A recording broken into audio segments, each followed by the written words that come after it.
Hello, I'm Mario Toneguzzi, managing editor of Canada's podcast. Joining me today on Calgary's podcast is Holly Singer, who is founder of the Milk Jar Candle Company. Thanks for joining us today, Holly. Thanks so much for having me today. I'm excited to be able to talk to you. All right, super. Let's talk first a little bit about the company. Tell me what Milk Jar Candle Company is and what you do. Yeah, so Milk Jar is a candle company that I started in my home kitchen about almost 8 years ago now. So we'll be eight actually next week. Next week's our birthday. And it really was a company that I really wanted to use as a vehicle for a greater purpose. I do love making candles, and I do think we make a pretty darn good candle. But really, the whole reason behind why I started it was to use it as a vehicle to give back to a community that I really cared about, that I thought I was going to be working in my career, and that's working with people with disabilities. So, in my undergraduate degree at the University of Calgary, I took a kines degree and I had a class in that program called Adapted Physical Activity. And that really was the first spark of my desire and interest to work with this community and, be a support and create these opportunities because not everyone in this world has the same access and opportunities as everyone else does. Yeah. So I conducted pool therapy, and the practicum was only supposed to go 4 months. I ended up swimming with that boy and his mom for 7 years. And it was definitely one of those sparks, I call them, those moments in your life where I think the universe or something's trying to tell you, like, hey, this is your purpose or this is an interest of yours, kind of go down this path. I thought I was going to be an occupational therapist, but I applied for a master's after my undergrad, and I say I partied too much when I was younger, so I didn't have straight A's, so I unfortunately didn't get in. um, but I really didn't let that deter me from, seeing what I could do to make a difference. And a number of years after that, I was making candles. I thought I could start a business, and I would donate $1 from the sale of each candle to give back to organizations that support children with disabilities in Calgary. And it kind of took off. I was actually in my second degree for nursing at the time, and I decided to drop out and pursue entrepreneurship. And here we are now. Milk Jar is now 8 years old. It's not made in my kitchen anymore. We have a warehouse where we make all the product. We're a team right now of 24 staff members. Oh, We teach candle making classes. We sell internationally now, and we're also an inclusive employer. So a third of our staff at Milk Jar have a disability that help make the product that you get to take home and enjoy. wow. To backtrack for a second, why candles? You could have done a lot of different things, I guess, right? But why did you choose candles to embark on? I made candles for maybe a year before starting the business. And why I really got interested in them was I learned about that burning paraffin wax candles, which was the most common candle on the market, was harmful to your health. Breathing it in can cause some respiratory issues and headaches. And that was the candle I was more accustomed to. And then, so I decided I wanted something cleaner, soy candles. I also learned about wood wicks. They were kind of new at the time, and not many candle companies were doing that. And it was kind of hard to find soy candles and wood wicks. So I decided to buy the materials and start making them. And I have so much fun blending scents together. I think I have a little bit of a knack for it. So, and then I would give them to friends and they liked them. So, yeah, it kind of just snowballed from there. And I Yeah. do think it's kind of that it's a really peaceful thing to have a candle burning.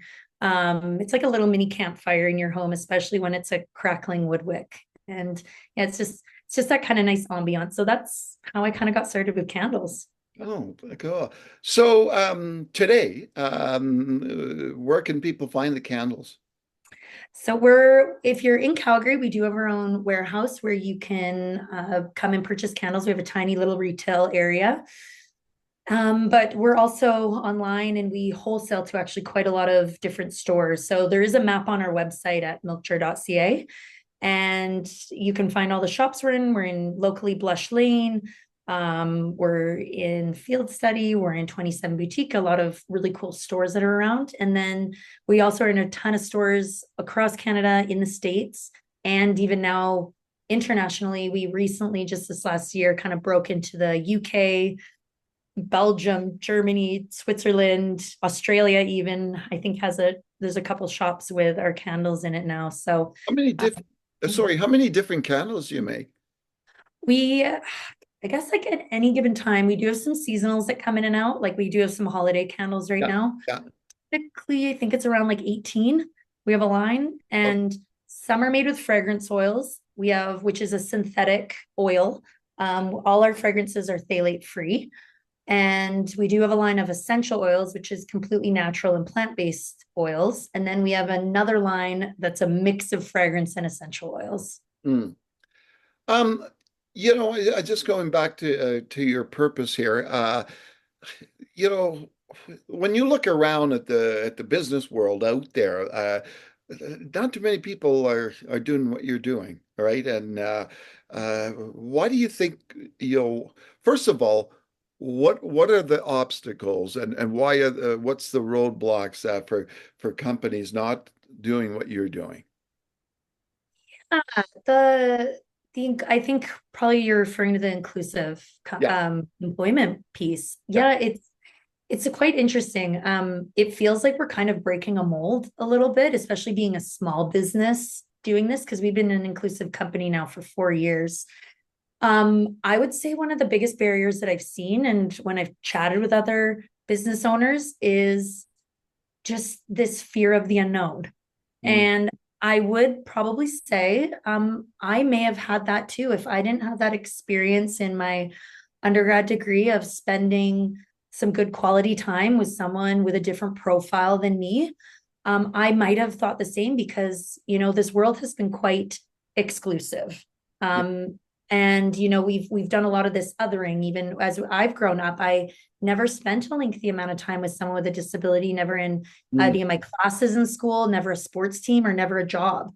So this othering that's happened in society, this exclusion, creates this unconscious bias that we're not supposed to be together, or we can't do the same things. And I really want to show people that that's just not true. We are all people at the end of the day, and I think business owners asking themselves just that question as to why, and then them kind of really reflecting on that, you see how kind of how silly it is sometimes. And it's just the biggest barrier is a business owner's decision to just do it. It's that simple and that easy. And there are a lot of service agencies out there in every province I know. I know of Inclusion Alberta, Gateway Association, Vacova, Goodwill, all in Alberta. There's service agencies that support people with disabilities looking for employment and connecting them to employers looking to hire, and they support the interview process, the onboarding, the hiring, it all. And they're there like any step of the way you have a question of bringing in inclusive practices in your company, they're there to support you. And I don't think there's a lot of companies that know that that exists. mm. What would be your quote unquote sales pitch, I guess, to companies to do this and to be more inclusive? I What would would be the tell one? them, you get to do this. This isn't a I have to do this. It's a you get to do this truly. Because at Milkchar, what I've seen in 4 years of how much our company has become better. And I didn't always maybe think this at the beginning too. I will be honest that I maybe thought that we were giving more than we were going to receive. And I would say we have received 10 times more than what I think I have given to my staff. Hmm. And that is in like our employee retention has increased substantially, not just amongst our employees with disabilities, but amongst all our employees, because we hire people now that know about our company and they want to work for a company that cares also just as much about people as they do about sales and profits. Hmm. Workplace culture has improved. It's a lot more positive.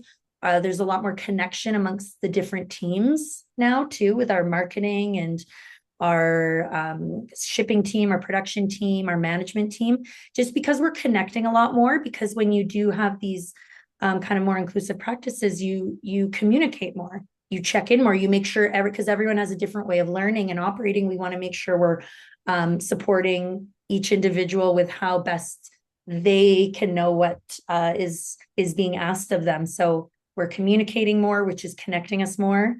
And then I would say even myself as an owner, my communication has improved. I'm a lot more direct, but like still obviously kind, but I think I would pretend or dance around what I wanted my staff to do for the day. And I thought people could read my mind.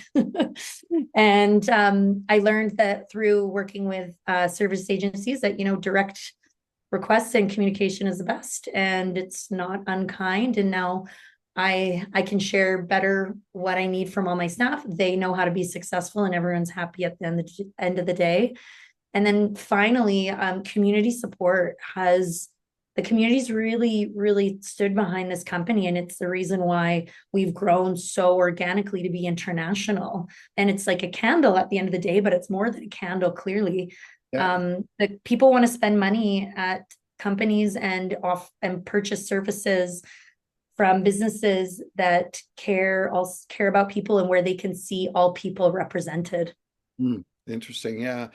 Do you, as a company, do you do anything special for in terms of staff training to I guess to be co-workers with people with disabilities? When we first became inclusive, I have a friend who's an occupational therapist, and she came in and supported myself and our other managers with working alongside and training our supported staff members, and also giving a lot of our team information if we had any questions, just to understand everyone's needs and accommodations a lot better. We had about a year, for a year and a half, we had this one employee who was deaf, and we brought an interpreter in for 10 weeks and taught our team sign language once a week so we could better communicate. And even if none of us were fluent in sign language, because we could text or write things down to communicate, it was really meaningful that, we could even pick up a few words and do our best to communicate. And that just showed that we cared a lot. So yeah, those have been really, really nice and exciting. Those little trainings that we've done, and just reaching out to these agencies to see how we can be more supported whenever something comes up. Yeah, yeah, exactly. So you look back at things, you must be kind of like shocked at where you've come from where you've been. Oh yeah. It's like sometimes I think I'm like, how did this happen? Like it's like how I said earlier, I'm like, it's just a candle. Like I think honestly, I don't even know if I believed in it as much as other people did when we started. And I almost feel a little bad about that. Like I didn't give what we were creating and how important it was enough credit. But I am like Milk Jar made it honestly 3, 4 years ago.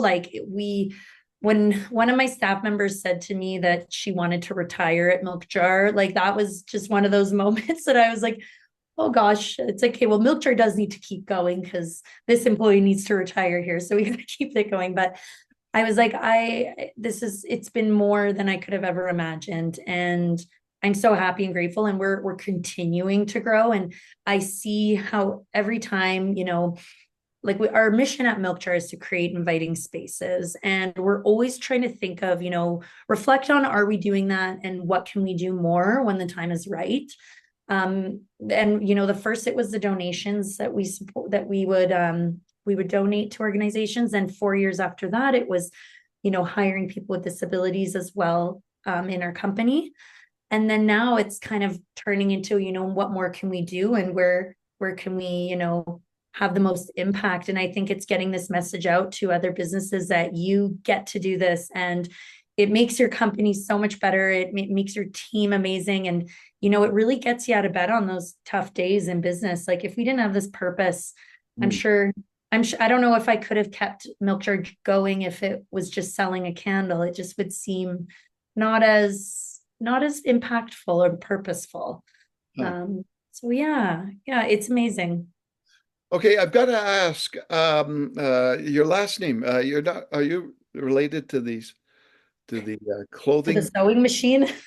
Oh, no, the sewing machine too. No, Oh, I was thinking for the menswear, Henry Singer. no, I mean, maybe, I don't know. Not that I know of. Okay. I I was just curious. You never yeah, know. yeah, So yeah, when you but it look, sorry, go ahead. no, no, no, you go ahead. I was just going to ask, so when you look back at, say, the beginning stages of setting up a business, what was, I guess, your biggest challenge becoming an entrepreneur? Me getting in my own way, I would say. And I think I would say that's probably maybe anyone's biggest challenge. I mean, I can't speak for everyone, but it's really when you just don't think you're cut out to do it because like I mean, I don't have any business experience. I didn't go to business school. I no entrepreneurship, but um I think really quieting the noise around you of what it takes to start a business and doing there's like a cookie cutter way of owning business and networking and doing all these things. Like I remember kind of spending a lot of time like trying to do all those things that didn't feel right. I don't know. I'd get business cards and thinking I had to network and stuff. And I feel like I knew what to do already. And if I needed to find a contact, I would. But, I was kind of spending all this time doing what other companies were telling me to do and not really what felt right in my heart at the beginning. And I think it slowed me down. But then immediately when I started, just kind of, I'm going to quiet the outside noise and I'm going to trust that I do know and what to do. And I do know like what this company stands for and, how to keep it going. Everything started falling into place a lot more. And yeah, like you got to focus on progress, not perfection. Perfection is kind of the killer of creativity. And, as long as you're taking those baby steps forward and willing to make a mistake, because the mistakes are the greatest teachers, and you will eventually get to that kind of perfection or that ideal place that you really want to be. Mhm. But don't let anything kind of hinder you from at least taking those baby steps forward and, seeing those obstacles as opportunities.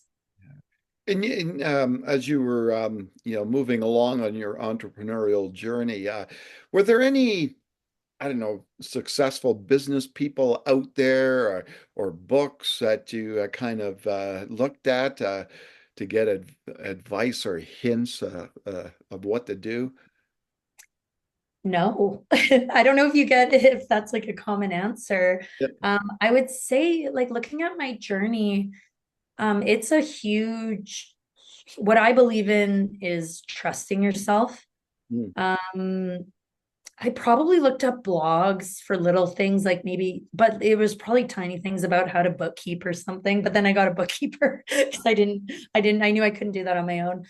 Um, I, I, I've really kind of shied away from learning too much from other people, which I don't know if that's always the best thing. Maybe it's made me falter a little more, but I think I learned best from my own experience.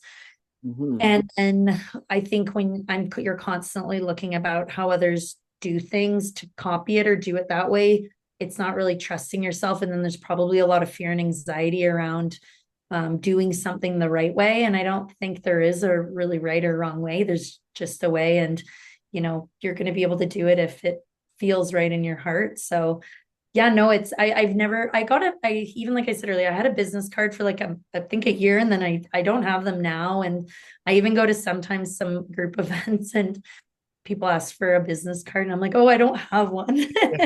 And I say, what do I say? I say, if you need to find me, you'll find me. Like Yeah. I say something kind of airy fairy like that. Yeah.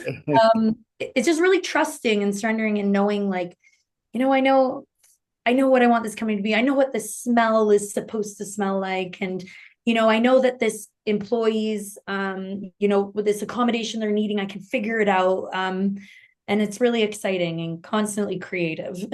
Yeah, yeah, for sure. Um, uh, Doing a business venture in Calgary, how has that been? Like, do you think Calgary is I know, quote unquote, business friendly environment for people who want to start up things? Oh yeah, definitely. I'm originally from Victoria, BC, and I moved to Calgary when I was 21. And I've been here now, yeah, like 16, 15, 16 years. And I would say it's definitely a great place to start a business. And from growing up actually in BC, I don't know if Milk Jar would have been taken off or received as well over from my hometown. And not that it wouldn't have been, accepted or anything. I just think here there's so many people that move, I find, to Calgary from other places. Yeah. So people, there's almost this energy of just, getting out there and meeting one another, and people are super friendly here. And, I mean, we've been a bit more of a business, oil and gas kind of town back a number of years ago. So I think there is that energy of like coming to Calgary and being able to, set some roots and set some kind of things down, whether that is even a home or if it is a business. And there's quite a few people in Calgary, and people don't mind driving to a market. And I mean, people drive everywhere around here. So Yeah. people get out of the house a lot. People go out of the house to go to the Rocky Mountains. They get out of the house to go to a market. They explore quite a bit here. So Hmm. yeah, Calgary is an excellent place. I found the community support and even the small business world. The support between other businesses is very supportive. It's not a competition here, I find, at all. Yeah. Well, it comes obviously being an entrepreneur, quite busy all the time. Uh, do you have an opportunity to nurture that work-life balance? Yeah, I do. I struggle with this quite a bit. The last 7.5 years, I'm not sure. But I'm actually kind of figuring that out right now. I've found some really amazing people at Milkshire that I've been, having take on a few more responsibilities. I've learned to delegate, which has always been a little challenging. I think when you start a company, it's your baby, and Yeah. you always want to help out. And I think but it's also been kind of my journey of learning to let go and knowing that, you got to let people spread their wings, and that's how they kind of find their purpose in your company. And that's kind of what you're looking for. Yeah. So work-life balance has been very, very challenging, especially when you're trying to get to a place where almost the everything is kind of working smoothly finally. Like you have the funds coming in to buy the materials, and you have the team that knows what to do work in the day to day and get all the things done. So it takes time. But yeah, finally in this last little bit, I finally found it. So I'm working a little bit less in the day to day and So, Milkshire. so what do you do when you're not in the office then? I've been walking my dog quite a bit. I've finally been going to yoga again. And this is pretty cool. I bought a saxophone earlier this Oh, year. wow. Yeah. So I've been taking saxophone lessons. And I played the piano, and when I was younger, I didn't really like the piano though. So I can't remember anything, but I really love music, and I really love learning. I think you have to keep learning. I think when I was feeling overwhelmed at Milk a couple of years ago, and like I was working almost too much, I realized why I kind of lost a little bit of a spark for a while. And it was because I love getting creative and learning. And the last time I had learned something was how to make a candle. I turned it into a business, and then I never learned anything after that because I guess I learned business and I learned a lot of other things, but I would say personally, something just for me creatively. So this year I kind of realized and reflected, and I was like, okay, I need to get back to doing that. And I think I've been a lot better of a kind of person at Milk Jar. When I go in there, I'm just a lot happier and taking care of myself. So that's kind of what I'm doing right now, just resting. All right, wonderful. Well, thanks so much, Holly, for joining us today. Thanks, Mario. Yeah, it's been wonderful to chat with you. It's been a big Christmas season, so coming up. So yeah, we're excited to kind of keep going. All right, wonderful. Okay, that was Holly Singer, who is founder of Milk Jar Candle Company in Calgary. I'm Mario Toneguzzi, managing editor of Canada's Podcast. Thanks for joining us today.